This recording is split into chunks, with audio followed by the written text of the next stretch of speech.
नमस्कार, मैं आपकी एजुकेटर सीमा गोस्वामी। बच्चों, आज आपको पढ़ाया जा रहा है कंप्यूटर से रिलेटेड मैंने एक वीडियो अपलोड की है।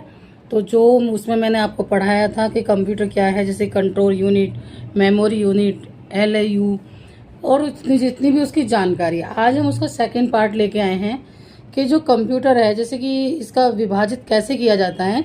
इसको दो भागों में विभाजित किया जाता है। तो आज देख लेते हैं उसका फर्स्ट पार्ट। आप मेरे चैनल पे जाकर ज़रूर देखें, तभी आपको ये वीडियो समझ में आएगी कि आखिर कंप्यूटर का बेसिक क्या है।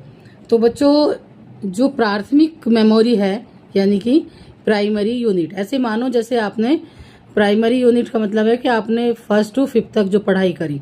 इसकी प्राइमरी मेमोरी क्या है?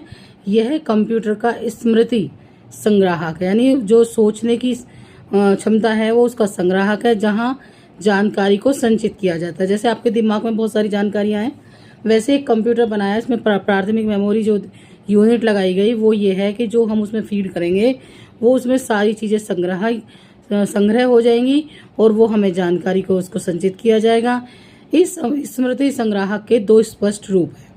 अब देखो बच्चों, प्राथमिक मेमोरी पूछा जा सकता है कि कंप्यूटर की प्राथमिक मेमोरी क्या है। तो ये प्राइमरी यूनिट है, इसका क्या काम है या ये क्या किसकी हुई है, मतलब किस तरीके की जानकारी देता है। तो जो हमने उसमें जानकारी फीड की है उसकी जानकारी वो अपने पास रखता है, यानी उसमें इकट्ठी हो जाती हैं और वो बाद में हम उसमें देख करके, उस प्राथमिक मेमोरी को देख करके वो चीज़ें जिनकी हमें ज़रूरत है हम ले सकते हैं। इसका सेकंड पार्ट है जो स्पष्ट रूप से स्मृति हमने उसमें फीड कर दी सब कुछ जानकारी। रैम, यानी रैम क्या है? यह परिवर्तनशील अस्थायी मेमोरी है। जब हम उसको पूरी जानकारी को उसमें डालते हैं तो फिर रैम में जो परिवर्तनशील अस्थायी जानकारी मेमोरी रहती है, यह कंप्यूटर की मेन मेमोरी का एक महत्वपूर्ण हिस्सा होता है। कंप्यूटर में संप्रेषित सभी डेटा सीधे रैम में ही स्टोर होता है। इसे रैंडम एक्सेस मेमोरी भी कहा जाता है। अब देखो बच्चों, क्वेश्चन ये आ सकता है कि रैम क्या है? कंप्यूटर का जो पार्ट है रैम, वो क्या है? वो परिवर्तनशील अस्थायी मेमोरी है। ठीक है, इसको परिवर्तित किया जा सकता है। यह कंप्यूटर की मेन मेमोरी भी कहलाती है यह कंप्यूटर की एक मेन मेमोरी का महत्वपूर्ण हिस्सा होता है। जो बहुत सारी मेमोरी होती है ना, उसमें मेन उसका रैम बहुत ही महत्वपूर्ण हिस्सा है। क्वेश्चन ये भी मतलब आंसर आ सकता है, आप क्वेश्चन करेंगे जब वो करेगा जब एग्जामिनर। फिर पूछ रहा है कि कंप्यूटर में संप्रेषित सभी डेटा सीधे रैम में ही स्टोर होता है। देखो, अब क्वेश्चन ये पूछा जा सकता है कि जो कंप्यूटर में संप्रेषित डेटा है क्या वो सीधे स्टोर होता है? किस में? क्वेश्चन ऐसे बनते हैं बहुत घुमा करके, किस में? तो वो पूछ सकता है रैम में, इनपुट में, आउटपुट में, या क्या, मतलब बहुत सारे ऑप्शन देंगे आपको। गलत ऑप्शन और सही ऑप्शन होगा आपका रैम। तो आपको ये स्टोर होता है, रैम में ही स्टोर होता है जो इसका कंप्यूटर में संप्रेषित डेटा होता है, महत्वपूर्ण संप्रेषित डेटा होता है। इसे रैंडम एक्सेस मेमोरी कहा जाता है। तो ये भी पूछा जा सकता है रैम का दूसरा नाम क्या है? Random access memory. ठीक है बच्चों, उम्मीद है आपको ये चीज़ें समझ में आ रही होंगी कि प्राथमिक मेमोरी, उसके बाद आता है रैम, कंप्यूटर का एक पार्ट है। हम नेक्स्ट देख लेते हैं। नेक्स्ट है इसका रोम। अब रोम क्या है? रैम पढ़ा था अभी हमने। रोम क्या है? रोम है बच्चों स्थायी मेमोरी। आपको क्वेश्चन आ सकता है कि रोम का क्या काम है कंप्यूटर में। तो ये स्थायी मेमोरी का काम करता है जो कंप्यूटर के निर्माण के समय ही स्थापित कर दी जाती है। तो क्वेश्चन ये भी आ सकता है कि जो कंप्यूटर का पार्ट है रोम, वो उसमें कब डाला जाता है, किसी भी कंप्यूटर में कब डाला जाता है? तो जब कंप्यूटर का निर्माण होता है तभी रोम को डाल दिया जाता है उसकी स्थायी मेमोरी के लिए। ये स्थायी पार्ट है और इसमें स्थायी मेमोरी रहती है। इसमें मौजूद डेटा को केवल पढ़ा जा सकता है, इसलिए इसे रीड ओनली मेमोरी कहा जाता है। तो रोम का दूसरा नाम क्या है? क्वेश्चन आ सकता है कि रोम का, कंप्यूटर के पार्ट रोम का दूसरा नाम क्या है? तो वो है रीड ओनली मेमोरी। ठीक है, इसके निर्माण के समय में ही इसको स्थापित करते हैं। ये स्थायी मेमोरी है, इसको डेटा को केवल पढ़ा जा सकता है, रोम के डेटा को, और ये रीड ओनली मेमोरी कहा जाता है इसको, यानी पढ़ने वाला गैजेट। ठीक है, नेक्स्ट है बच्चों द्वितीयक। अभी हमने प्राथमिक मेमोरी के बारे में पढ़ा, रैम और रोम। ठीक है, और द्वितीयक मेमोरी क्या है?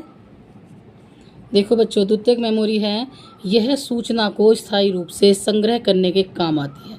देखो आप ऐसे मानो, ये विभिन्न प्रकार की संग्रह पद्धतियों पर आधारित होती है, जैसे hard disk, floppy disk, CD एवं डीवीडी, रोम आदि।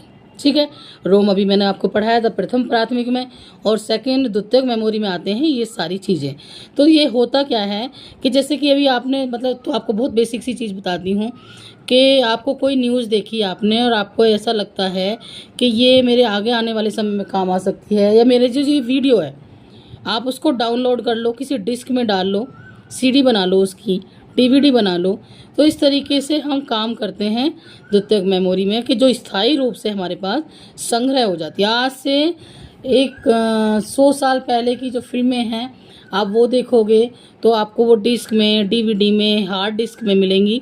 उसका एक वही काम है द्वितीयक मेमोरी, यानी वहाँ से सूचना ली कंप्यूटर से, और डीवीडी हो या सीडी हो या डिस्क हो या फ्लॉपी डिस्क हो या डिस्क हो, जब जिसको हम हार्ड डिस्क कहते हैं, उन सब में उसको हम जैसे प्रिजर्वेटिव करते हैं ना किसी चीज़ को स्थायी रूप से रखने के लिए, वैसे ही इस मेमोरी को, द्वितीयक मेमोरी के सूचना को स्थायी रूप से इन गैजेट्स के माध्यम से सेव करके रख सकते हैं। अब क्वेश्चन पूछे जाएंगे, कैसे पूछे जाएंगे कि द्वितीयक मेमोरी क्या है? तो ये सूचना को स्थायी रूप से संग्रह करने के काम आती है। ये आएगी लाइन वहाँ पे। ठीक है, क्वेश्चन जो मैंने बोला ऐसे आएगा, और लाइन इस तरीके से आएगी, नहीं करती है, करती है, कम करती है, ज़्यादा करती है। आपको सही लाइन चुननी होगी। यह सूचना को स्थायी रूप से संग्रह करने के काम आती है। अब ये पूछा जाएगा कि क्या क्या चीज़ें द्वितीयक मेमोरी में किस प्रकार की संग्रह पद्धतियों पर आधारित होती हैं, किसमें इनको, इस मेमोरी को स्थायी रूप से संग्रह किया जाता है। तो बच्चों वो है hard disk, floppy disk, CD, DVD, ROM आदि। ठीक है, उम्मीद है मुझे कि आपको बहुत ही अच्छे से कंप्यूटर का ये पार्ट समझ में आ रहा होगा। इससे पहले की जो वीडियो है जिसमें मैंने आपको पढ़ाया है कि किसने विकास किया, कैसे भारत में प्रथम कंप्यूटर का निर्माण हुआ है, पहली बार कब जो इलेक्ट्रॉनिक डिजिटल कंप्यूटर क्या है, इसकी फुल फॉर्म क्या है, कंप्यूटर के अंग क्या हैं, इनपुट क्या है, आउटपुट क्या है, सीपीयू क्या है, एएलयू क्या है, कंट्रोल यूनिट क्या है, मेमोरी यूनिट क्या है सॉरी, वो सब मैंने आपको फर्स्ट वीडियो में पढ़ाई हैं। तो बच्चों आज मैंने आपको प्राथमिक मेमोरी और द्वितीयक मेमोरी, रैम, रोम, इस बारे में आपको पूरी तरीके से जानकारी दी है। वीडियो ज़्यादा लंबी ना हो। नेक्स्ट वीडियो आपको आएगी, क्योंकि कंप्यूटर के जो सब्जेक्ट होते हैं ना बच्चों, वो बिल्कुल अलग सब्जेक्ट होता है, कोई नहीं पढ़ा रहा है। मुझे नहीं लगता यूट्यूब पे आपको कंप्यूटर से रिलेटेड वीडियोज़ मिलेंगी। ये हम आपको प्रोवाइड करा रहे हैं ताकि बच्चे इधर उधर ना भागें। उनको इस चक्कर में बहुत महंगे महंगे कोर्स करने पड़ रहे हैं, कई महीने लग रहे हैं, और पढ़ाना उनको यही सब कुछ है, यही चीज़ें बतानी हैं। तो नेक्स्ट वीडियो आपको जल्दी ही मिलेगी, जिसमें आपको मैं बताऊंगी हार्डवेयर, सॉफ्टवेयर, सिस्टम सॉफ्टवेयर, ये सब क्या हैं, ये सब कंप्यूटर के ही भाग हैं।